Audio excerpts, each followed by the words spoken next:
नमो ज्ञानेश्वरा नमो ज्ञानेश्वरा। निवृत्ती उदारा सोपान देवा। मुक्ताबाई नमो त्रिभुवन पावनी। आद्यत्रय जननी देवांची जयांचे केलिया स्मरण। होय सकळ विद्यांचे अधिकरण। तेची वंदू श्रीचरण श्री गुरूंचे ते नमस्कारोनी आता। बहुनाम जन्मना म्हणते ज्ञानवान मां प्रपद्यते। वासुदेव सर्वमिती स महात्मा सुदुर्लभः। जैतो विषयांची मोठी झाडी। माझी कामक्रोधांची सांकडी। सुकावुनी आला पाडी सद्वासनीचिया। कैवल्य साम्राज्य चक्रवर्ती विश्वमौली ज्ञानोबाराय सकल ब्रह्मनिष्ठ गुरुजनांच्या परमकृपेने श्री भगवती ज्ञानेश्वरीचा 7व्या अध्यायाचा क्रमशः आपण विचार करत आहोत।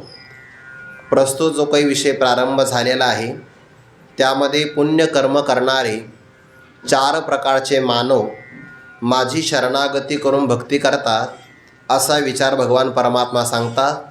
त्यापैकी आरत जिज्ञासु अर्थार्थी ज्ञानीच भरतर्षभ असा हा चतुर्विध भक्तांचा प्रकार आहे। आर्त भक्ताच्या जीवनामध्ये काही संकट प्राप्त झाली तर संकटाचं निवारण भगवंताशिवाय कुणीच करू शकत नाही किंवा ती संकट आपल्या क्षमतेच्या बाहेर आहे अशी जाणीव झाल्यामुळे संकट निवारण करण्यासाठी जो भगवंताची आराधना करतो त्याला आर्त भक्त असं म्हणतात। जिज्ञासू भक्ताचा प्रकार सांगत असताना त्याला भगवत तत्वाला जाणण्याची इच्छा आहे। भगवत तत्वाचं स्वरूप काय त्या स्वरूपाच्या जाणण्याची इच्छा असल्यामुळे त्याला म्हणतात जिज्ञासा। आणि ती ज्याच्याकडे असेल त्याला जिज्ञासू असं म्हणतात। तो सद्गुरू देवाची किंवा आपल्या परमतत्वाची भक्ती करू शकतो म्हणून त्याला जिज्ञासू भक्त म्हणतात। 3ऱ्या क्रमांकाचा भक्त आहे अर्थार्थी। अर्थ शब्दाचे बरेच अर्थ आहेत। त्यापैकी अर्थ शब्दाचा पहिला अर्थ धन असा आहे किंवा अर्थ शब्दाचा दुसरा अर्थ विषय असा आहे। मग विषय प्राप्तीसाठी किंवा अर्थार्जनासाठी जो सकामतेनं भगवंताची भक्ती करतो अर्थी शब्दाचा अर्थ होतो की कामना असणारा, म्हणजे अर्थार्थी म्हणजे धनाची कामना असणारा। जसा किंवा विद्यार्थी तर विद्या प्राप्तीची कामना असणारा, श्रवणार्थी श्रवणाची कामना असणारा किंवा भोजनार्थी भोजनाची अपेक्षा असणारा असा अर्थी शब्दाचे बरेच अर्थ आहे। त्यापैकी विषय प्राप्त व्हावा किंवा धनाची आपल्याला प्राप्ती व्हावी या अपेक्षेनं जो परमात्म्याची भक्ती करतो त्याला अर्थार्थी भक्त म्हणतात। आर्त असेल जिज्ञासू किंवा अर्थार्थी असेल या सगळ्या भक्तांना आपापले विषय आवडतात आणि विषयाच्या बरोबर त्यांना परमात्माही आवडतो। म्हणजे त्यांच्या आवडीचे प्रकार 2 आहे। एक तर त्यांना आपल्या मनातल्या ज्या कामना असेल त्या कामनेचे विषय पण आवडतात आणि विषयाची पूर्तता परमात्मा करू शकतो म्हणून त्यांना परमात्मा देखील आवडतो। म्हणजे आवडी 2 झाल्या आणि ज्याच्यामध्ये आवडी 2 झाल्या कल्पना करा 100 रुपयाची नोट आहे त्याचे जर आपण 2 विभाग केले तर 50-50चा एक विभाग होतो की नाही। मग जसं 100 रुपयाची वाटणी दोघांमध्ये व्हावी तसं एका अंतकरणाची वाटणी त्यांची 2 ठिकाणी होते। विषय पण आवडतो परमात्माही आवडतो हा सकाम भाव आहे। पण ज्ञानी भक्त मात्र असा आहे त्याचं सगळं प्रेम केवळ परमात्म्यावर आहे म्हणून विषय तो त्यांचा झाला नारायण किंवा विषय तो त्यांचा एक विषय तो सकळांचा हरी किंवा वैष्णव तो जया आवघी देवावरी माया। माया म्हणजे प्रेम, त्याचं सगळं प्रेम फक्त देवावर असतं। म्हणजे आर्त जिज्ञासू अर्थार्थी यांना देव आवडतो आणि ज्ञानी भक्ताला देवच आवडतो बाकी काही आवडत नाही। एका चकारामध्ये एवढा फरक आहे बरं। भगवान म्हणतात उदारा सर्व एवैते ज्ञानी त्वात्मैव मे मतम आस्थितः सहियुक्तात्मा मामे वानुत्तमाम गतीम। हे सगळे भक्त उत्कृष्ट आहे। ते बाकीचे सांगितले ना मूढ असेल किंवा जे नराधम असेल अवेकी दुष्कर्म करणारे आहे त्यांच्यापेक्षा हे 4 प्रकारचे भक्त चांगलेच आहे। परंतु त्यातल्या त्यात ज्ञानी भक्त मात्र माझा आत्मा आहे कारण तो माझ्यावर निरतिशय प्रेम करतो. स्वतःला शरीर न समजता परमात्माच मी आहे असा त्याचा भाव असल्यामुळे परमात्म स्वरूप असणारा मी देखील म्हणतो की तोही माझाच आत्मा आहे. म्हणजे परस्पराचं हे आत्मस्वरूपाचं प्रेम आहे आणि आत्मस्वरूप अधिष्ठानावर आधारित असणारी भक्ती असल्यामुळे त्याला ज्ञानी भक्त असं म्हणतात. माझ्या पलीकडे अन्य जगतामध्ये कोणतीच गती नाही असा त्याचा भाव. आणि मग भगवंताने त्याचं वर्णन केलं, अर्जुना या ज्ञानी भक्ताला मी आत्मा म्हणतो, पण या गोष्टी शब्दामध्ये सांगण्यासारख्या नाही बरं. एरवी ज्ञानी या जो म्हणीचे तो चैतन्यचे केवळ माझे हे न म्हणावे. खरं हे शब्दाने वर्णन करण्यासारखी गोष्ट नाही, पण काय करावं, काय कीजे न बोलणे बोलो. प्रेमळ असणारा श्रोता जर समोर आला ना, तर ज्या गोष्टी वक्त्याला लपवून ठेवाव्याशा वाटतात त्यासुद्धा त्याला उघड करून सांगाव्याशा वाटतात. या लागी सुमन आणि शुद्धमती जो अनिंदक अनन्य गती. पुढे काय आलं, पैगा गौप्यही परितया प्रति चावळीचे सुखे. मनुष्य आपल्या मनातलं रहस्य विनाकारण कोणालाही सांगत नसतो. ज्याला सांगायचं त्याचं मन पहिल्यांदा पवित्र असावं, शुद्ध मनाचा असावा, शुद्ध बुद्धीचा असावा, सांगणाऱ्याच्या विषयी पुन्हा निंदा न करणारा असावा. नाहीतर मग कीर्तन झालं तर लोक सांगतात, त्यांचं कामच आहे सांगायचं, म्हणजे झाल्या निंदा करतात. कीर्तन झालं की निंदा. अशा निंदा करणाऱ्या पुरुषाला ज्ञान सफल नाही होत. जो अनिंदक आणि पुन्हा एकनिष्ठ असावा त्याला अनन्य गती असं म्हणतात. आणि या सगळ्या गुणांचा विचार केला ना अर्जुना, या जगात तुझ्यासारखा दुसरा कोणी नाही. तरी प्रस्तुत आता गुणीही तो वाचवून आण नाही. मनोनिगुज तरी तुझ्या ठाई लपवू नये. आत्मस्वरूपाची जी काही खूण आहे ना, लक्षण, ते शब्दात सांगता येत नाही. भगवंताची असणारी प्रेमभक्ती ही पण शब्दात सांगता येत नाही. म्हणून नारद महर्षींनी त्याकरता एक शब्द ठेवला आहे, अनिर्वचनीयम प्रेमस्वरूपम.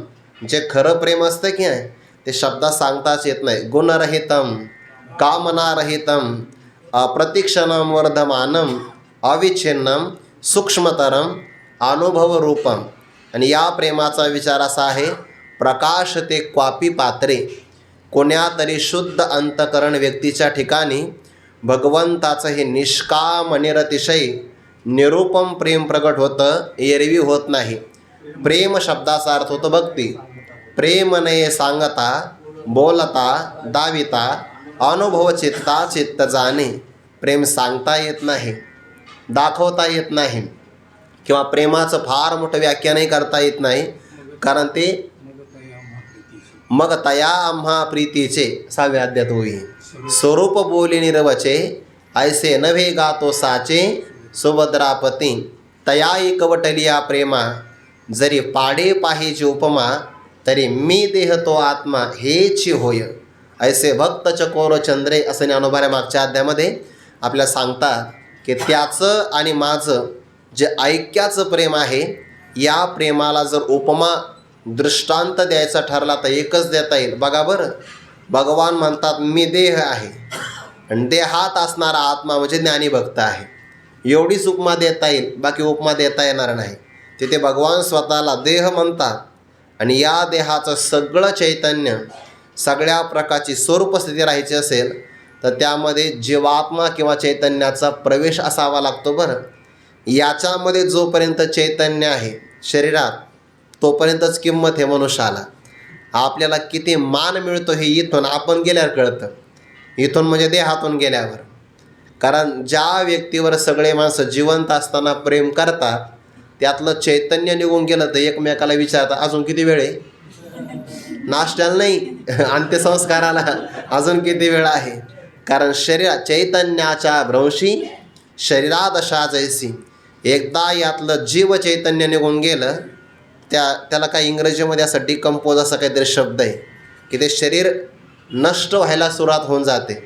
पण जोपर्यंत याच्यामध्ये चैतन्य आहे, झाडामध्ये सुद्धा ओलावा असेल ना तर चैतन्य राहतं. एकदा मुळापासून झाड तुटलं की सुकून जातं. तसं या देहातून चैतन्य म्हणजे जीवचैतन्य, ब्रह्मचैतन्य जातही नाही आणि येतही नाही. कारण ते सगळीकडे ओतपुरोत भरलेलं आहे. संसार जो आहे तो जीव चैतन्याला आहे, पण ते चैतन्य शरीरातून निघून गेलं की जशी शरीराला कोणती अवस्था राहत नाही, तसं भगवान म्हणतात हा ज्ञानी भक्त माझं चैतन्य आहे, आणि तो जर माझ्यापासून दूर गेला तर मला करमत नाही. बघा, आपल्याला सर्वांना हा संत वाङ्मयातला इतिहास माहिती आहे. अगोदरचा प्रसंग असा आहे की नामदेवराय आळंदीला आले. ते आल्यानंतर सगळ्यांनी नमस्कार केला. अगदी निवृत्तीनाथांपासून सगळ्यांनी नमस्कार केला, पण नामदेवरायांनी काही कोणाला प्रतिनमस्कार केला नाही, आणि ते मुक्ताबाईंच्या नजरेतून काही सुटलं नाही. म्हणजे वारकऱ्यामध्ये नियम आहे, पंढरीच्या लोका किंवा पंढरीशी लोका नाही अभिमान, पाया पडे जन एकमेका, एकमेका लोटांगण जाती रे, असा नियम आहे. आपल्यामध्ये प्रतिनमस्कार केला पाहिजे. पण नामदेवराय मात्र सगळ्यांना तथास्तु, शुभम भवतो, कल्याणम असे आशीर्वाद द्यायचे. ते मुक्ताबाईंनी पाहिलं, म्हणे देवाच्या जवळ राहतात पण अजून अभिमान अहंकार काही गेला नाही. निवृत्तीनाथाने सांगितलं, अगं मुक्ताई, हे फार मोठे महाराज आहे, नमस्कार करा यांना. फार मोठे कसं काय? अरे फार मोठे म्हणजे देव यांच्या हातून दररोज दूध प्राशन करतो. मुक्ताबाईने असं नका मोठा म्हणे, मी काही नमस्कार करणार नाही म्हणे. अखंड जयाला देवाचा शेजार, का अहंकार गेला नाही म्हणे. अजून तुम्हाला नमस्कार नाही कोणालाच, मी नमस्कार करणार नाही. दादा तुम्हाला जेवढा वेळा पाहिजे तेवढा नमस्कार करा, मला मात्र आग्रह करू नका. नमस्कार अगोदर करत नाही. पण विसोबा खेचरांची भेट झाल्यानंतर परिवर्तन कसं होतं? नामयाचे भेटी ज्ञानदेव आले, आता लोटांगण घातले नामदेवी. देवोनी आलिंगन प्रीतीच्या पडी भरे, पूजिले आदरे यथाविधी. धन्य तो अवसरू संत समागमू, करीत असे संभ्रमू आवडीचा. आणि मग नामदेवराय सांगू लागले, स्वामींच्या दर्शने मुक्त झालो, पूर्व पुण्य माझे फळाशी आले. प्रत्यक्ष भेटले ज्ञानेश्वर किंवा परब्रह्म रूपाने आपण मला भेटला. परिवर्तन आहे, हे संतांची लीला आहे. बरं, आपण यातून नामदेवरायांचा कमीपणा सांगण्यात तात्पर्य नाही. सद्गुरूंची शरणागती केल्याशिवाय पूर्णता नाही, असा संकेत बोध त्यातून आपण ग्रहण केला पाहिजे.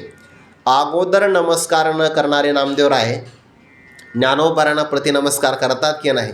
मग आपण आलात कशा करता अशी विचारणा केल्यानंतर भगवान श्री ज्ञानोबाराय म्हणतात, जीवनमुक्त ज्ञानी जरी झाले पावन, तरी देवतीर्थ भजन न सांडिते. आता वारी जवळच आलेली आहे, प्रसंगही तसाच आहे. जीवनमुक्त ज्ञानी महात्मा जरी झाला तरी देवभक्ती, तीर्थयात्रा, भजन यांचा परित्याग कधीच करत नाही. मला असं वाटतंय म्हणे, भूतळीची तीर्थे पहावी नयनी, असे आर्त म्हणे विष्णुदासा. तुझी या संगतीचे नित्य सुख घ्यावे, सार्थक करावे संसाराचे. कोण म्हणतं हे? ज्ञानोबारा म्हणतात नामदेवरायांना की मला सगळ्या तीर्थांचं दर्शन करायचं आणि तुम्ही सोबत असावे यांची आमची अपेक्षा आहे. सगळं संसाराचं सार्थक करायचं. आता मोठ्या मनुष्यांना, महापुरुषाला नाही म्हणता येत नाही. बरं हो म्हणावं तर देवाचा वियोग होतो. नामदेवरायांनी थोडी हुशारी केली. म्हणजे कसं आहे, आमचं देवाशिवाय काही चालत नाही. देवानी जर मला परवानगी दिली तीर्थयात्राला येण्याची तर मी तुमच्यासोबत येऊ शकतो. नामदेवरायांना आत्मविश्वास होता की आपण भगवंताकडे जर गेलो तर भगवान ज्ञानोबारायांना म्हणतील की ज्ञानोबाराय नामदेवरायाला सोडून तुम्ही बाकी काही मागा, वाटल्यास तुम्ही माझं पद मागा, मी द्यायला तयार आहे, फक्त नामदेवरायांना मात्र माझ्यापासून दूर करू नका, असं नामदेवरायांना वाटत होतं. तर ते नामदेवराय आणि ज्ञानोबाराय तिथं गेल्यानंतर जेव्हा ते सगळा समाचार सांगितला तेव्हा भगवंताने सांगितलं, वा म्हणे, काय भाग्य नामदेवराय तुमचं, ऐसे भाग्य जेणे सर्वस्व साधावे, तरीच विष्णुदासांना जन्माला यावं. अरे प्रत्यक्ष परब्रह्ममूर्ती ज्ञानेश्वर करीत असे आदर संगतीचा. तुला ज्ञानोबारायांच्या संगतीत राहिलंच पाहिजे. खुशाल तुम्ही तीर्थयात्रेला जा अशी परवानगी देणारे भगवान. जाताना एक शब्द वापरला बरं, जावे स्वस्तिक्षेम यावे शीघ्रवत. जात असताना कल्याणपूर्वक तुम्ही तीर्थयात्रेला जा, पण येताना थोडी घाईच करा. जावे स्वस्तिक्षेम यावे शीघ्रवत. आणि मग भगवान परमात्मा स्वतः पंढरपुराच्या सीमेच्या पलीकडेपर्यंत नामदेवरायांना, या सगळ्या संतांना तीर्थयात्रेची बोळवण करायला गेले. पण आल्यानंतर डोळे भरून आले. रुक्मिणी माता जेव्हा भगवंताला ओवाळायला आल्या तर भगवंताचे डोळे अश्रूने डबडब भरलेले, चेहरा उतरलेला. पण झालं काय? म्हणे सांगू, ज्ञानोबाराय ज्ञानी आहे आणि नामदेवराय हा प्रेमळ भक्त आहे. हे दोन्ही भक्तामध्ये माझं चैतन्य आहे. ते माझ्यापासून दूर गेलं ना, त्यामुळे आता केव्हा ते परत येतील असे मला आस लागलेली आहे. निर्विज्ञान या जो म्हणीचे, तो चैतन्याचे केवळ माझे, भगवंताला सुद्धा या भक्तांशिवाय करमत नाही. ज्ञानोबाराय असेल, नामदेवराय असेल, तुकोबाराय असेल, सगळे संत, असे संतसुद्धा भगवंताला कधीतरी भेटत असतात. कधीतरी, की जे देवाच्या समोर भांडण करू शकतात. बाकीचे भक्त भेटतील देवाला, पण जनाबाईंसारखे नाही भेटणार. हो, कोण आहे बरं तोंडावर देवाला शिव्या देणारे? आणि देवाला या शिव्या फक्त द्वापर युगातच ऐकायला भेटल्या होत्या. तुकोबारायांचं वर्णन आहे, आपलं स्वरबद्ध विष्णू सहस्रनाम देवाला आवडतं की नाही माहिती नाही, पण गोपिकांच्या मात्र शिव्या आवडायच्या. हास तसे शिव्या देता त्या गवळणी, मरता जप ध्यानी न येतो. जो आराधना केल्यानंतर मेले माणसं स्वप्नात नाही आलं. आणि काही माणसं मला फोन करून सांगतात मला स्वप्न पडलं. अरे स्वप्न खोटं असतं, स्वप्नात दुसरंच काहीतरी दिसतं. इथं तप आराधना केल्यानंतर स्वप्नात देव येईना नाही. गोपिकांचा काय अधिकार आहे? मग स्वप्न आपल्या सांगितले पाहिजे, कोणाला सांगू नये, काही अनुभव सांगू नये. काही लावलंय भूषण वाटतं स्वप्न सांगायला. बरं मला सांगितलं तर ठीक आहे, कमीत कमी नंदी महाराज सांगू नका. सिद्धेश्वराच्या जवळ जातात नंदीच्या काना सांगतात. बेचा आता नंदी तुमचे स्वप्न ऐकायला बसलेलं आहे तिथं. भगवान शंकराकडे लक्ष लागू नये, काय सांगावं काही नाही, काय कळत असू द्या.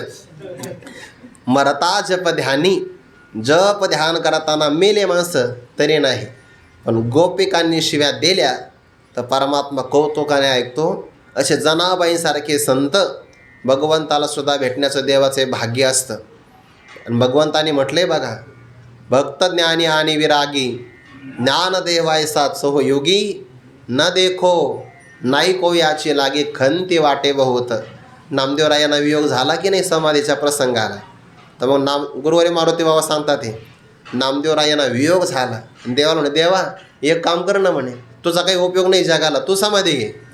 नामदेवराय ज्ञानोबारायांना मात्र समाधी घेऊ देऊ नको. असंही तू काही कोणाशी बोलत नाही, काही नाही, मौन धारण करून ठेवलेलं आहे, कमरेवर हात देतो, तुझा काही उपयोग नाही. प्रेम आहे, प्रेमाच्या पदार्थाचा वियोग होऊ नये. हिरवे ज्ञान या जो म्हणजे, तो चैतन्याचे केवळ माझे. अरे अर्जुना, हे न म्हणावे. प्रेम शब्दामध्ये सांगताच येत नाही.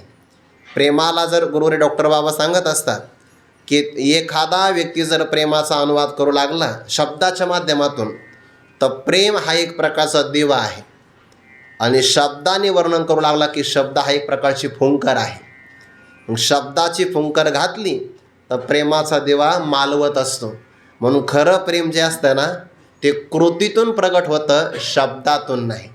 आणि खरं प्रेम कंठी प्रेम दाटे, नयने निरलोटे, हृदयी प्रगटे राम रूप. म्हणून शब्दात सांगण्यासारखं नाही अर्जुना, पण काय करावं, तुझ्यावर माझं एवढं प्रेम आहे किंवा हा ज्ञानी भक्त दुसरा कोणीच नाही, तूच आहे. म्हणून वर्णन करतोय की तो माझा आत्मा आहे. सोमवंशी तुम्हा पांडवा, अर्जुन तो मी जाणावा, मनोनी एकमेकाची प्रेम भावा विघडन पडे.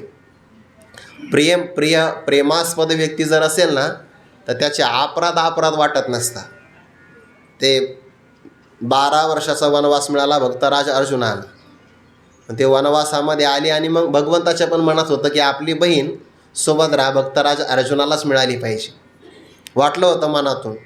पण ते भगवंताने अवताराच्या अगोदर एक वचन दिलं होतं, आता तू वडील होई बा सर्वज्ञ, पाळीन मी आज्ञा तुझी बारे. तर ते बलराम दादाच्या आज्ञेशिवाय काही करायचं नाही, असं फक्त वर म्हणायला होतं. नाही तर जे मनात देवाचं आलं तेच झालेलं आहे. फक्त मोठेपणा दिला होता की तुम्ही भावी सरपंच, आपलं असं काहीतरी म्हणावं लागतं की नाही, बाकी काही नसतं. ते मोठेपणा दिला होता.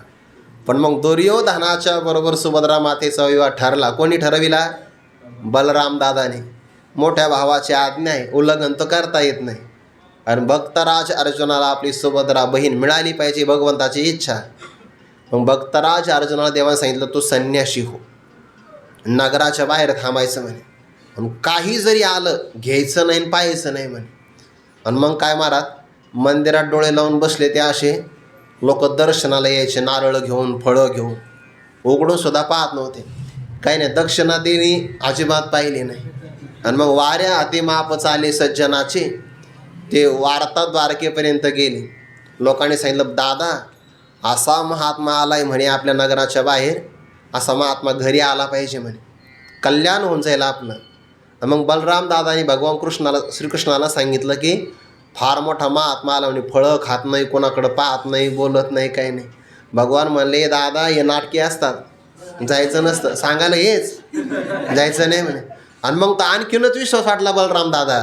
नाही म्हणे, कन्हैया तुला यायचं असेल तर ये, नाही तर मग मी चाललो. स्वतः बलराम दादा निघून गेले, पूजन केलं, काहीच घेणं ना, सुवर्ण मोहरा नाही, काहीच नाही, रथार बसना. आणि मग बलराम दादाला विश्वास वाटला, ही खरेच विरक्त आहे. असा महात्मा आपल्या घरी आणून त्यांचं आपण पूजनच केलं पाहिजे. घाली संतांचे आसने, पूजा करी काया वाचा मने. बलराम दादाने आग्रह केला, बघून तशी हीच इच्छा होती की या निमित्ताने आले पाहिजे घरामध्ये. मग भगवान श्रीकृष्णाच्या मनोगताप्रमाणे भक्तराज अर्जुन आले. विधी होता त्या कन्येनं देवीचं पूजन करावं. आणि त्या दिवशी भगवंताने सांगितलं, अर्जुना हाच काळ आहे म्हणे, आता याच काळामध्ये सुभद्रेचं तू काय करावं, स्वतः ग्रहण करून आपल्या घरी घेऊन जा. आणि सुभद्रा मातेला जाताना सांगितलं, फक्त एक काम करायचं, मंदिरापासून पुढे रथ अर्जुनाने नाही चालवायचा, तू चालवला पाहिजे. ते का विचारायचं नाही, फक्त करायचं, मी जे सांगतो ते फक्त. चतुरातो शिरोमणी. आणि मग पूजेचा तो प्रसंग, सुभद्रा मातेने पूजा केली. संन्यासी रूपामध्ये भक्तराज अर्जुन बसलेच होते. लगाम सुभद्रा मातेने हातात घेतले. भक्तराज अर्जुनाच्या बाबतीमध्ये पायीक पाठीशी घाताला. हे जसं घडलं पहिल्या अध्यायामध्ये, तसं सुभद्रा मातेने लगाम हातात घेतले आणि पुढे निघून गेल्या. वार्ता बलराम दादाकडे आली. बलराम दादा धावत आलेच, कन्हैया घात झाला म्हणे. काय झालं म्हणे, त्या संन्यासी महात्म्याने आपली बहीण, तुम्हाला म्हणलं होतं जाऊ नका म्हणून, तुम्हाला अगोदर म्हणलं होतं घरात आणू नका, तुम्ही माझं ऐकलं नाही, आता करायचं काय म्हणे. वार्ता कोणी आणली म्हणे, या द्वारपालांनी आणली, दूत म्हणतात त्यांना. म्हणे वार्ता तुम्ही आणली, खरं सांगा तुम्ही काय पाहिलं. ते म्हणे, त्या संन्यासी महात्म्याने तुमच्या भगिनीचं अपहरण केलं. नाही नाही नाही नाही, खरं सांगा म्हणे. रथ कोण चालवत होतं म्हणे, रथाचे लगाम तर सुभद्रा मातेच्या हातात होते. मग बलराम दादा, मी तुम्हाला हे सांगित होतो की सुभद्रेच्या मनाविरुद्ध तुम्ही लग्न करत होते, म्हणून संन्यासी महात्म्याने अपहरण नाही केलं. उलट सुभद्रा त्या आपल्या बहिणीनेच त्या संन्यासी महात्म्याचं अपहरण केलं. कशाला त्याला दंड द्यायचा? मग दंड नाही, पकडून आणून लग्न लावा आपल्या इथं.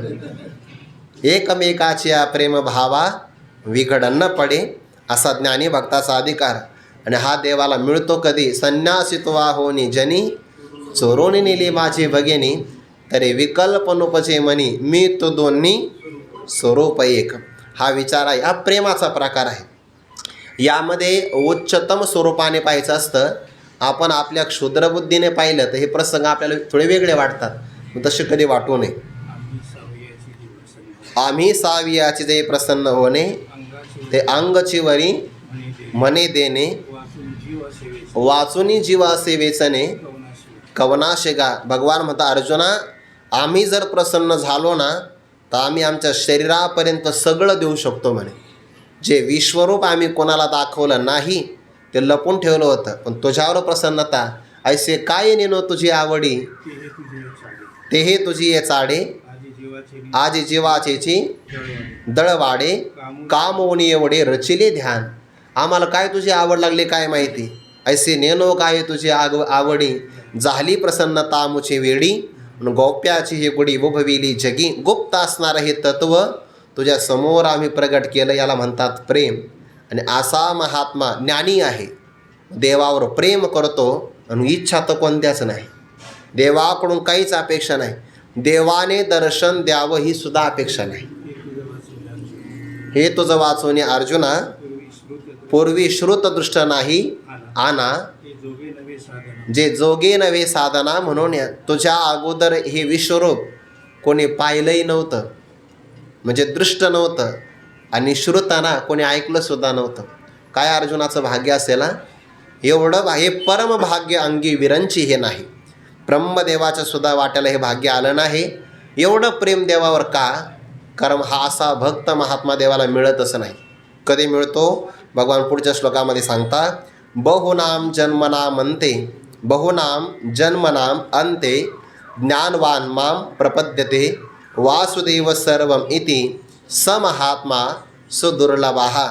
हे सुविशेषण आहे आणि दुर्लभ म्हणजे भेटण्याकरता अत्यंत कठीण. अगोदर दुर्लभ शब्द, त्यातही पुन्हा सुशब्द वापरला म्हणजे भेटण्याकरता कठीण नाही, भेटण्याकरता चांगलाच कठीण सशब्द आहे. सहजासहजी भेटत नाही. कुणाला? ज्याला सगळं सुलभ आहे, त्याच्या संकल्पाने जग निर्माण होतं, त्या परमात्म्याला सुद्धा हा महात्मा भेटणं कठीण आहे. आपल्याला किती कठीण असेल, पण आपलं भाग्य एवढं मोठं आहे, ज्ञानोबारांच्या कृपेने आपल्याला आपल्या गुरुजनांच्या रूपाने सगळे महात्मेच भेटले आहे. इतर लोकांनी म्हणावं हे सुदुर्लभ आहे, पण आपण मात्र सगळ्या साधकांनी म्हणावं की आमच्याकरता ज्ञानोबारांच्या कृपेने श्रोत्रिय ब्रह्मनिष्ठ कृपाळू आपले सगळे गुरुजन आपल्याला सहज प्राप्त झाले की नाही. याच बोधावर ते आरूढ आहे. कसे आहेत ते? हा महात्मा कसा असतो म्हणे, बहुनाम जन्मनाम. हे बहुसुद्धा विशेषण आहे बरं, पुष्कळ. त्यामध्ये असं आहे की 84 लाख प्रकारचे शरीर आहेत आणि जीवाला तो प्रवास करत असताना एक योनी कोटी कोटी फेरा मनुष्य देह वारा मग लागे. अनेक प्रकारचे जन्म घ्यावे लागतात, पुष्कळ जन्म, 84 लाख प्रकारचे शरीर आणि एका शरीरामध्ये कोटी कोटी वेळा जन्म घ्यावा लागतो. मनुष्य देहामध्ये आल्यामुळे आपल्याला त्याची अपूर्वता काही वाटत नाही. पण थोडासा इतर देहाचा विचार करा, थोडासा विचार. समजा आता कुत्र्याचा जन्म आहे, काय जन्मात सुविधा आहे बरं? ते आता पाऊस पडतो आहे, कोणी त्याला आपल्या घरामध्ये आश्रयाला राहू देतं का? कुठेतरी चिखलामध्ये राहावं लागतं, एखाद्या झाडाखाली एखाद्या अस्वच्छ जागेमध्ये राहावं लागतं. खाण्यापिण्याची काय व्यवस्था आहे? आपल्याला तरी पाठ झाला की लगेच नाश्ता आहे. त्या देहात आहे काय अनुकूलता? नाशा हजारो लाखो 84 लाख प्रकारच्या शरीरातून यायचं. थोडं थोडं पुण्य संपादन केलं की मग चांगला जन्म मिळतो. आणि त्या चांगल्या जन्मामध्ये सर्वात शेवटचा जन्म, नामा म्हणे तेव्हा नरदेह या नरा तयाचा मातेरा केला मुळे. तो भाग सोडून द्या, पण या 84 लाख देहाचा सगळ्यात शेवटचा जन्म आहे मानवाचा. म्हणून बहुनाम जन्मनाम, पुष्कळ प्रकारचे शरीर धारण करायचे, त्याला म्हणतात जन्म. आणि त्या जन्मामध्ये थोडं थोडं थोडं थोडं पुण्य संपादन केलं की त्याच्यातला अंतिम जन्म आहे मानवाचा. म्हणून बहुनाम जन्मनाम शब्द घेत असताना बाकीचे जन्म घ्या आणि अंतिम जन्म घेत असताना मनुष्य जन्म घ्या. त्यातही भाव असा आहे की मनुष्याला शेवटच्या जन्मात ज्ञान होतं, आत्मज्ञान किंवा ब्रह्मज्ञान. किंवा दुसरा विचार आहे, ज्या जन्मामध्ये ब्रह्मज्ञान होतं तो शेवटचा जन्म असतो. नस पुनरावर्तते, नस पुनरावर्तते. काही संगती अशी सांगतात की शेवटच्या जन्मात ज्ञान होतं, आणि काही महापुरुषांचं म्हणणं असं नाही. ज्या देहामध्ये ब्रह्मज्ञान होतं तो शेवटचा जन्म असतो, कारण परत त्याला जन्माला यावं लागत नाही. तो का म्हणे, एका मरणेची सरे किंवा नस पुनरावर्तते, नस पुनरावर्तते किंवा यम प्राप्य न निवर्तन्ते, यद्गत्वा न निवर्तन्ते तद्धाम परमं मम. असा जो शेवटचा जन्म आहे आणि त्या जन्मामध्ये तो ज्ञानवान होतो, ज्ञान संपादन करतो. ज्ञान म्हणजे व्यवहारातलं ज्ञान नाही घ्यायचं बरं. व्यवहारातलं म्हणजे त्याला बांधकामातलं खूप ज्ञान आहे, त्याला कायद्यातलं खूप ज्ञान आहे, किंवा त्याला स्वयंपाकातलं ज्ञान आहे. असे बाकीचे ज्ञान काही उपयोगाचे नाही. कर्मकांड तरी जाणे, मुखोद्गत पुराणे, ज्योतिषी तो म्हणे तैशेची होय. हा 13व्या अध्यायामध्ये सगळा ज्ञानाचा विचार आला. पण ज्ञान मात्र एकच, की जे परमात्म दर्शन करून देतं त्यालाच खरं ज्ञान म्हणतात. तरी परमात्मा ऐसे जे एक वस्तू असे ते जया दिशे ज्ञान असतव, ते ज्ञान त्यालाच खरं ज्ञान म्हणायचं. आणि मग स्वर्गाला किंवा संसाराला विषय करणारं ज्ञान हे अज्ञानच आहे, पण त्या ज्ञानाला तो प्राप्त करून घेत नाही. मनुष्य देह मिळावा आणि मनुष्य देहामध्ये आपल्या स्वतःचा आपल्याला आत्मस्वरूपाने ब्रह्मरूपाने परिचय ज्ञान व्हावा, जीवन सफल आहे.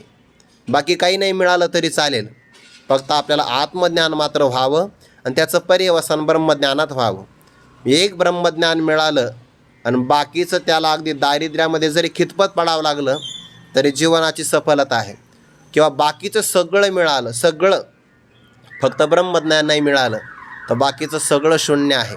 आणि असा महात्मा अनेक जन्माच्या शेवटी तिळे तिळे पुण्य साचा पडे, तरी हे बहुता जन्मी जोडे, नाम तुझे वाचेसे आतुडे, समागम घडे संतांचा पावोनी मनुष्यपणा, जो न साधी ब्रह्मज्ञाना, हा तो गर्द बजाना, पुच्छे विन दो पायी, दोनच पायाचं तो काय.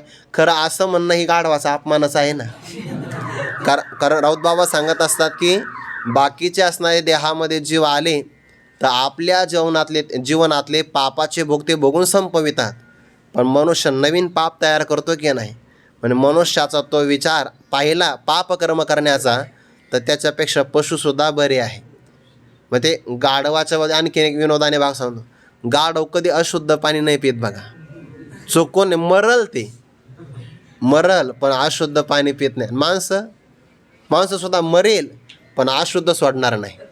हा मरतील पण नाही सोडणार, अशुद्ध नाही सोडणार. घेणार म्हणजे घेणार. मग अपमान कोणाचा आहे? त्यांचा अपमान आहे. उलट मानवाला तसं नाव ठेवणं म्हणजे आहे की नाही. पण असाच आहे विचार.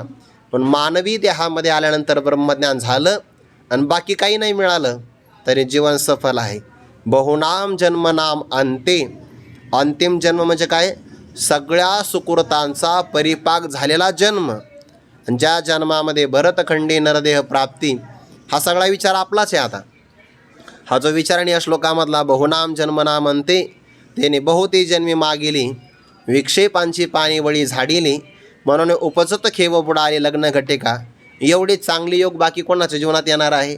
भारत देशातला जन्म, महाराष्ट्र प्रांतातला जन्म, वारकरी संप्रदायाचे पाईक, अनेक ब्रह्मनिष्ठ गुरुजनांचं सानिध्य, ज्ञानोबारांच्या कृपेच्या पदराखाली भोगत्या अवस्थेमध्ये चिंतन, ज्ञानेश्वरीसारख्या ग्रंथाची पुन्हा जिज्ञासा, हे सगळे योग कोणाच्या जीवनात येतात? ही सुद्धा श्रीमंतीच आहे. पारमार्थिक व्यक्तीला सुद्धा आपली श्रीमंती पाहता आली पाहिजे. आणि हे काही एकदम नाही घडत. बहुनाम जन्मनाम अंते, बहुजन्मी केला लाग, मागे बहुता जन्मी हेच करिता आलो आम्ही, माझी या सत्यवादाचे तप, वाचा केले बहुत कल्प. ऐकणे हा विचार. पुष्कळ जन्माच्या शेवटी ज्ञानवान तो ज्ञानाने संपन्न होतो आणि त्याचा बोध काय आहे? वासुदेव सर्वम, हे सर्वच्या सर्व परमात्माच आहे. ज्याप्रमाणे एका मातीला जाणलं तर बाकीचे मातीचे असणारे सगळे कार्यविकार जाणण्याचं शिल्लक राहत नाही. एका सुवर्णाला जाणलं की बाकी अलंकाराला जाणणं शिल्लक राहत नाही. तसं जगताचा अधिष्ठान असणारा वासुदेव परमात्मा, त्या परमात्म्याला जाणलं की अधिष्ठानाची व्याप्ती सगळ्या अध्यस्त पदार्थामध्ये असते किंवा कारणाची व्याप्ती कार्यामध्ये असल्यामुळे ज्याची नजर कारणापर्यंत गेलेली आहे म्हणून तो म्हणतो वासुदेव सर्वम, हे सर्वच्या सर्व वासुदेव. आणि मी वासुदेव तत्वता, मी सुद्धा वासुदेवच आहे किंवा संपूर्ण जगतसुद्धा वासुदेव स्वरूपच आहे. आणि असं असून त्याचा बोध हा संपन्न असतानाही माम प्रपद्यन्ते, तो प्रेमरूपाने माझ्या सगुण रूपाची किंवा निर्गुण रूपाची शरणागती करून मत्स्वरूपाला प्राप्त होतो, त्याला म्हणतात महात्मा. म्हणजे तो ज्ञानवानही आहे, त्याचा बोध व्यापकही आहे आणि व्यापक असतानासुद्धा भक्तीत अंतराय नाही. अशा लक्षणाने जो संपन्न आहे, भक्तीत अंतराय नाही, ज्ञानाने संपन्न आहे आणि त्या ज्ञानाचा बोधही व्यापक आहे, असा जो असतो ज्याचा बोध व्यापक त्याला म्हणतात महात्मा. महात्मा तोच खऱ्या अर्थाने महात्मा आहे. आणि भगवान म्हणतात असा महात्मा सुदुर्लभ, हा अत्यंत दुर्लभ आहे. भगवद्गीतेमध्ये महात्मा शब्द 3दा आलेला आहे. 9व्या अध्यायामध्ये आला महात्मानस्तु मां पार्थ दैवीं प्रकृतिमाश्रिताः, इथे पण आला स महात्मा सुदुर्लभ. आणि पुढे 11व्या अध्यायामध्ये आला भूत्वा पुनः सौम्य वपुर महात्मा. तर ते 11व्या अध्यायातला महात्मा शब्द विश्वरूप स्वरूप असणाऱ्या परमात्म्याकरता आला आहे. आणि इथे श्लोकामध्ये 2दा आलेला शब्द हा महापुरुषांच्या करताच आला आहे. वैकुंठवासी गुरुवरे घुले बाबा म्हणायचे, बुवा महात्मा म्हणजे कोण? ज्याचा आत्मा महान आहे, महान आत्मा त्याला म्हणतात महात्मा. मग आत्मा म्हणजे कोण? अंतकरण. ज्याचं अंतकरण व्यापक आहे, एवढं व्यापक की त्याच्या अंतकरणामध्ये परमात्मा येऊन विराजमान होतो. जयाचे चोखटे मानसी मी होनी असे क्षेत्र संन्यासी, जयाचे चित्त गवसनी व्यापका मज, किंवा आघवाची करणी लेईले शांतीची लेणी, जयाचे चित्त गवसनी व्यापका मज. तो महात्मा आहे ज्याचं अंतकरण एवढं व्यापक आहे, एवढं व्यापक की अनंत ब्रह्मांड उदरी असणाऱ्या परमात्म्याला सुद्धा जो आपल्या अंतकरणामध्ये लपवू शकतो स महात्मा. आणि भेटण्याकरता चांगल्या प्रकारे दुर्लभ आहे. सहजासहजी भेटत नाही. चंद्रामृत सुखे सेववेल, असता जाता रवी धरवेल, बाई हेळा सागर तरवेल, परी त्या साधूची भेटी न होईल गा. म्हणजे साधू भेटण्याकरताही दुर्लभ आहे आणि कळण्याकरता सुद्धा दुर्लभच आहे. कळतच अगम्य आहे. महत्संगस दुर्लभ हा अगम्य हा अमोघश्च. मिळत नाही बघा. बहु अवघड तिथे मग शब्द वापरला ना. अवघड आहे का? नाही नाही, नुसतं अवघड नाही, फार अवघड आहे.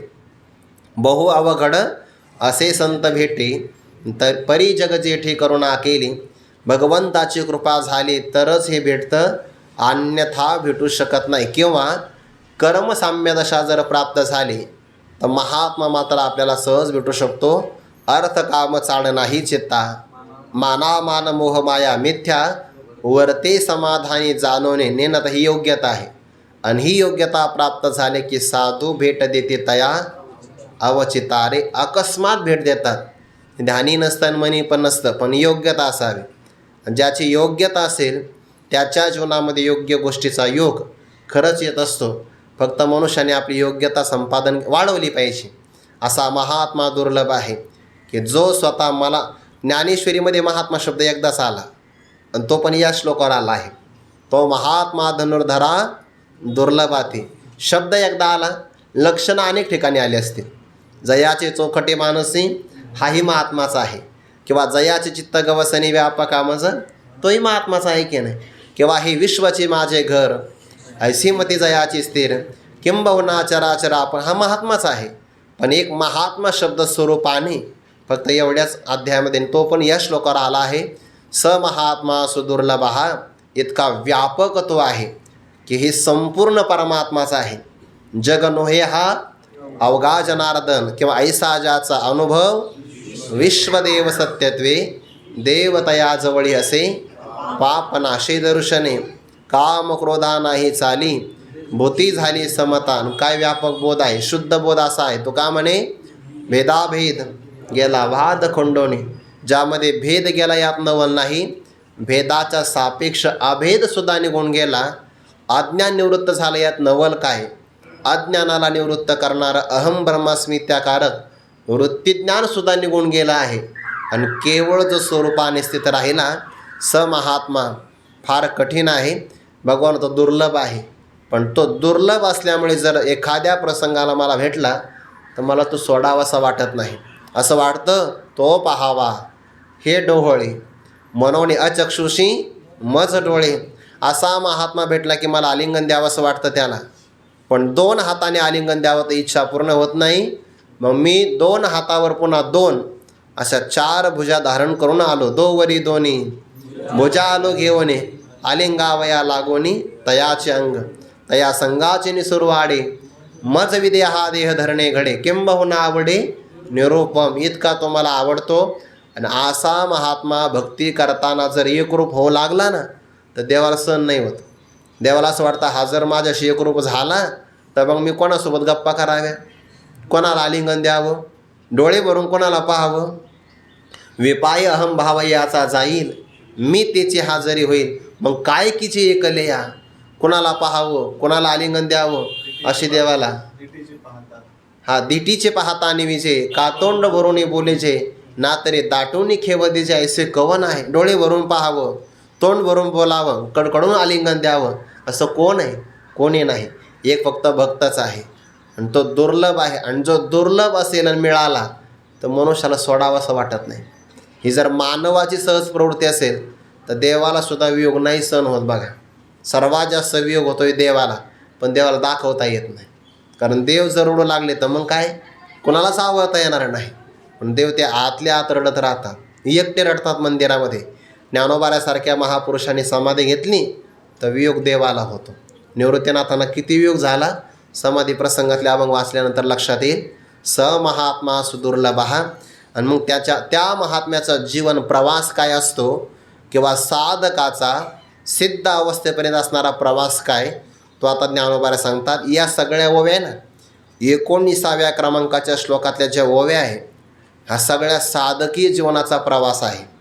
साधकाने आपली साधना कशी प्रारंभ करावी आणि त्या साधकाला सिद्ध अवस्था कशी प्राप्त होते, याचं बरोबर रूपक अलंकाराच्या माध्यमातून ज्ञानोबाने एवढं सुंदर असं पायरी पायरीनं वर्णन केलं आहे की या ओव्या खरं तर दररोज वाचल्या पाहिजे. म्हणजे मग आपल्याला कळतं आपण नेमके कुठं आहोत. कधी कधी कळतं की आपण एखाद्या ओवीच्या एखाद्या पदात आहोत, चरणात आहोत एखादं. कधी कधी असं वाटतं ओवीपासून अजून लय लांब आहे आपण, असंही वाटू शकतं आपल्याला. पण या ओव्या आरशाप्रमाणे आहेत आणि त्या आपल्याला जीवन दाखवतात की आपण नेमके कुठं आहोत. साधकाचा प्रवास साधक दशेतून सिद्ध अवस्थेपर्यंत जातो किंवा तो अगोदर थोडासा अज्ञानीच आहे, जिज्ञासूच्या भूमिकेत आहे. पण जेव्हा तो सिद्ध अवस्थेला प्राप्त होतो तेव्हा त्याचा व्यापक बोध एवढा मोठा आहे की जयाच्या प्रतीतीच्या वाखारा पवाड होय चराचरा तो महात्मा धनुर्धरा दुर्लभाती. आणि मग रूपक केलं आहे की हा साधक प्रवासाला प्रारंभ करतो. त्याच्या प्रवासामध्ये काही झाडं लागतात, काही श्वापदं लागतात, वनातून निघतो, एका डोंगराच्या पठारावर जातो. तिथं गेल्यानंतर डोंगराच्या पलीकडे गेला की जसं सूर्याचं दर्शन व्हावं तसं जीवनामध्ये श्री गुरु नावाचे सूर्य उदय पावतात. आणि सूर्याचा उदय झाला की संपूर्ण जग ज्या प्रमाणे प्रकाशमान दिसतं तसं या साधकाला श्री गुरूंच्या कृपेचा प्रकाश प्राप्त झाला की मग त्याला ज्ञानाचं ऐश्वर्य प्रगट होतं. इतका तो श्रीमंत होतो की त्याच्या श्रीमंतीमध्ये सगळं जग सामावलं जातं. असं रूपक अलंकाराची भाषा ज्ञानोबाने पुढे वापरतात. ओव्या पाहात. जे नाम कारण. बरं, इथं कारण आलं आहे. एरवी ज्ञान या जो म्हणजे तो चैतन्याची केवळ माझे, हे न म्हणावे परी काय की जे न बोलो ने बोलो. हे का म्हणता येत नाही त्याचे कारण परमात्मा सांगतात. आता वास्तविक हे जे कारण आहे ना, हे कारण कुठं येणार आहे माहिती का? भगवान म्हणतात 34वी ओवी येते बघा पुढे. तैसा तो मज भीतरी मी तया आत बाहेरी हे सांगीजेल बोलवरी तैसे नवी. हे न म्हणावे परी काय कीचे. हे दोन ओव्या आहे की नाही, 26वी आणि 34 क्रमांकाची ओवी. या दोन ओव्यांचा विषय एकच आहे. पण मग मागच्या ओवीचं स्पष्टीकरण मधल्या ओवीमध्ये केलं आहे. मधल्या सगळ्या ओव्या स्पष्टीकरण करतात आणि स्पष्टीकरण झालं की मग सांगतात अर्जुन अशी अवस्था आहे म्हणून आम्ही मागं म्हणलो होतो हे सांगीजेल बोलवरी तैसे नव्हे किंवा हे न म्हणावे परी काय की जे न बोलणे बोलो. तर मधल्या ओव्या या स्पष्टीकरण आहे. कसं आहे बघा. जे नाम कारण, जे तो विषयांची मोठी झाडी, हा एक पाठ आहे. दुसरा पाठ आहे विषयांची मोठ झाडी आणि तिसरा पाठ आहे विषयांची दाट झाडी. सगळ्याचा अर्थ एकच आहे. सगळे अर्थ एकच. मोठ म्हणजेच काय, मोठी मोठी झाडच आहे. मोठी झाडी ते विशेषण आणि विशेषाची एक विभक्ती केली आहे. आणि दाट आहे म्हणजे उल्लंघन करण्याकरता कठीण. सगळ्यात पहिल्यांदा साधकीय जीवनामध्ये येतं आडवं काय. सगळ्यात आडवं काय येत असेल, परमात्म दर्शनाला जात असताना पहिल्यांदा विषय आडवे येतात. प्रचंड आकर्षण आहे बरं त्याचं. सगळ्यात पहिल्यांदा विषय आडवे येतात. त्या विषयांचे प्रकार 5: शब्द, स्पर्श, रूप, रस आणि गंध. या 5 विषयामध्ये 5 जीव गेले बघा. शब्द नावाच्या विषयामध्ये मृग गेला, स्पर्शामध्ये हत्ती गेला, रूप नावाच्या विषयामध्ये पतंग गेला, पुढे रस नावाच्या विषयामध्ये मासा गेला आणि गंध नावाच्या विषयामध्ये भ्रमर. म्हणजे एका विषयाचं आकर्षण असेल तर जीवाला मुकावं लागतं. आणि ज्याच्या जीवनामध्ये 5 विषयांचा भयंकर उत्सव चालू आहे, मृत्यूलोकामध्ये असं आहे ज्याला जास्त विषय आले की लोक वा वा वा वा तो सध्याला न लय सुखी समाधानी. बरं हो, त्याच्यासारखा सुखी समाधानी. जो जास्त पळतो लोक वा कर्तबगार मनुष्य, एक दिवस घरी नाही म्हणे. काय कर्तबगार आहे. ध्येय वेडा येतो नाही रे, वेडाच येतो. फक्त त्याला आपण ध्येयवेडा म्हणतो. जो बहुवे विषय विलाशे गोंफे तो म्हणते वाई पडिला सापे. जो अभिलाष भारी दडपे तया ते सज्ञा. मृत्यूलोकातल्या उलट्या व्याख्या सगळ्या. ये मृत्यूलोकीचे ओ फराटे, ह्या सगळ्या व्याख्या अशा आहे. विषयाचं जास्त आकर्षण असेल तर मला बाप रे बाप काय आनंदात येतो. बघा ना, एका विषयाची कमी नाही घरामध्ये, सगळ्या विषयाची अनुकूलता आहे. परमार्थाला प्रतिबंधक आहे, पण मृत्यूलोकातल्या नाही नाही नाही नाही सगळे बघा त्याच्याकडे, सगळं म्हणे. विषय विलाशे गोंफे तो म्हणते वाई पडिला सापे. जो अभिलाषाच्या भाराने दडपला जातो, ज्याची इच्छा कधी पूर्ण होत नाही, त्याला असं वाटतं आता राज्य ताब्यात आलं, आता देश ताब्यात आला पाहिजे, देशातली सगळी संपत्ती आपली झाली पाहिजे, विदेशात सुद्धा आपलंच असलं पाहिजे, स्वर्गात सुद्धा मला जायला मिळालं पाहिजे. असा अभिलाषाच्या भाराने जो दडपला, वा वा वा, याला म्हणतात सज्ञान. हा सज्ञानी आहे म्हणतात, विवेकी कर्तबगार आहे. त्याच्यासारखा ज्ञानीच कोणी नाही. लोक काय माहिती आहे का, हो त्याच्यासारखा व्यवहारात मनुष्य हुशार कोणता नाही. खरं तो हुशार नसतो, लबाड असतो. माणसाची व्याख्या, हो कधी तो व्यवहारात कोणाच्या हातात सापडत नाही, याची टोपी त्याच्या डोक्यावर, त्याची डोक्यावर, सगळ्याच्या आपल्याकडं, वा वा, त्याच्यासारखा व्यवहारही कोणी नाही. मृत्यूलोकातली व्याख्या सोडून द्या. असे 5 विषय ज्याच्याकडे आहे, लोक त्याला म्हणतात तो सज्ञानी आहे, आनंदी आहे. पण विषय मात्र एका एका जीवाला घात करतात. ज्या मानवाकडे हे 5 विषय आले त्याची काय कथा आहे. एक विषय जर मनुष्याला सगळा संपवू शकतो, एक विषय, तर 5 विषय संपविणार नाही, नक्की संपवू शकतात. आणि म्हणून ज्याला परमात्म दर्शन करायचं त्याला पहिल्यांदा विषय विषाप्रमाणे टाकावं लागतात. विषयान विषवत त्यज असा उपदेश आहे. विषयांना विषाप्रमाणे मारक समजून टाकलं पाहिजे. खरं तर विष एकदाच मारतं.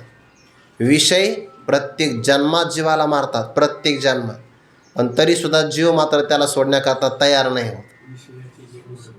विषयांचे जे गोडपण ते तिखाहुनी दारुण, विषय एकदा आणि मरण, पुन्हा पुन्हा मारणे विषयाचे, जाणून विषयांचे नश्वरपण, पावावया लागी ब्रह्मपूर्ण, सद्गुरुशी अनन्य शरण, सद्गुरुशी शरण अनन्य शरण, असं नाथ महाराजांनी म्हटलंय. रिघावे लवकरात लवकर. विषय वारंवार मारतात. हा, ते विषय विषाचा पडे पाडू, पुढे गोड परमार्थ लागे कडू, कडू विषय तो गोडू जीवाशा. अंगामध्ये विष भिनलं ना तर मनुष्याला गोड कडू वाटतं. कडू लिंबाचा पाला गोड लागतो, तर त्या लिंबाच्या पाल्याचा दोष नाही. विष किती भिनला अंगामध्ये याचा तो परिणाम आहे. आणि जीवाने अनादी कालापासून अनादी संसार मालेच्या ठाई नित्य विषय भोगिले पाही, ते ठसावले चित्ताच्या ठाई वारंवार पाही सेविता. संस्कार राहतात. दुधाचं पातेलं असतं, त्यातलं आपण दूध ओतून दिलं दुसऱ्यामध्ये, आणि पातेलं आपण पाण्यामध्ये धुवून घेतलं, घासलं नाही बरं राखेनं, फक्त पाण्याने धुवून घेतलं. थोड्या वेळाने वास घेतला तर त्या पातेल्याला दुधाचा वास लागतो. त्याच्यात दूध नाही आहे, पण दुधाचे सूक्ष्म संस्कार आहे. तसं जीवाने विषय भोगले ना तर विषय जातात, पण विषयाचे सूक्ष्म संस्कार राहतात. ते हे 5 विषय प्रमाण, 5ही परी अति दारुण, ब्रह्मादिक नाडले जाण, इतरांचा कोण पडी पाडून. ते असं म्हणतात की एकदा मदन निघाले, मदनदेव कामदेव निघाले. 2-3 पाश होते त्यांच्या हातामध्ये. त्यांनी विचारलं, बाई 2-3 पाश कशा करता चालले. म्हणजे 2-3 माणसं आटोक्यात येत नाही, त्यांना या पाशामध्ये गुंडाळायचं. म्हणजे कोण कोण, हनुमंतराय, न पडे काम व्यसनी रे. त्याच्यामुळे एक पाश त्यांच्या करता, एक कार्तिक स्वामी करता, आणि एक भगवान श्रीकृष्णा करता. विचारणारा होता 3च पाश आहे तुमच्याकडे. म्हणे हो 3च. आणि मग बाकीच्या पाशाची काय गरज आहे. असं नुसतं वारा जरी व्हायला, वारा ओढून जाऊ शकतात. ब्रह्मादिका पार लंघवे सामर्थ्य. हे बघा कठीण आहे, अशक्य नाही. कारण मागे अनंत जन्मामध्ये विषय भोगले की नाही. मग जर आपल्या मनावर ते प्रबळ संस्कार असतील तर त्या प्रबळ संस्काराचा पराभव करतील एवढे चांगले प्रबळ संस्कार आपल्याला या जन्मामध्ये संपादन करावे लागते. जेवढा कपडा मलिन असेल तेवढा जास्त साबण लावावा लागेल. मनुष्याने कपडे धुण्याकरता पण तो साबण लावण्याकरता कंटाळा करू नये, कारण कपडेच तेवढे मळालेले आहे. तसं मनामध्ये विषयाचं जर आकर्षण असेल, विषयाची आसक्ती असेल, तर आपलं मन मळालेलं आहे. प्रामाणिकपणाने मान्य करावं. आणि ज्याचं त्याचं मन त्याला सांगत असतं. हे काही ज्योतिष पण सांगायची गरज नाही. फक्त आपल्याला कळायला पाहिजे की किती मलिन आहे आणि त्याला आपल्याला किती स्वच्छ करावं लागेल. मनाला स्वच्छ करायचा सगळ्यात चांगला उपाय नामस्मरण आणि संतांची संगती. यासारखे प्रबळ उपाय या काळात दुसरे कोणतेच नाही. एक सत्संगती आणि दुसरं नामस्मरण करत राहा. मन लागो किंवा न लागो, पण नामस्मरण सोडूच नाही. पण नाही हो महाराज, जपमाळा हातात घेतली का लगेच डोळा लागतो, लागू दे. पण कमीत कमी माळ घेतल्यानंतर लागते की नाही. थोडे थोडे का वेळा संस्कार करायचे असतात. संस्कार एकदम होत नसतातच, हळूहळूच करावे लागतात. आणि साधकाचा प्रवास इथून सुरू आहे. जे तो विषयांची मोठी झाडी, माझे कामक्रोधांची सांकडी, चुकावून आला पाडी. कसा प्रवास आहे तर क्रमाक्रमाने आपण त्याचा प्रवास उद्यापासून पाहू. साधकाचा म्हणजे खरा तर हा साधकांचा नाही, आपलाच प्रवास आहे. पण मग सिद्ध महात्म्याला आपण आदर्श मानला आहे. मग आदर्श असणारा सिद्ध महात्मा ज्या टप्प्याटप्प्याने ज्या प्रवासाला हा साधना करतोय परमार्थाची, ती साधना आपणही आपल्या जीवनात पाहिली पाहिजे. कशी पाहिजे? सगळं जीवनाचं सूत्र आहे ना या ओव्यामध्ये उलगडणार आहे आपल्याला. काही शंका काही राहणारच नाही. फक्त त्या ओव्यानं आपलं जीवन पाहायचं. तर क्रमाक्रमाने आपण त्याचा विचार उद्या पाहू. पुंडलिक वरदारी विठ्ठल श्री ज्ञानदेव तुकाराम मौली ज्ञानेश्वर महाराज की जय. जगद्गुरु तुकाराम महाराज की जय. जोग महाराज की जय.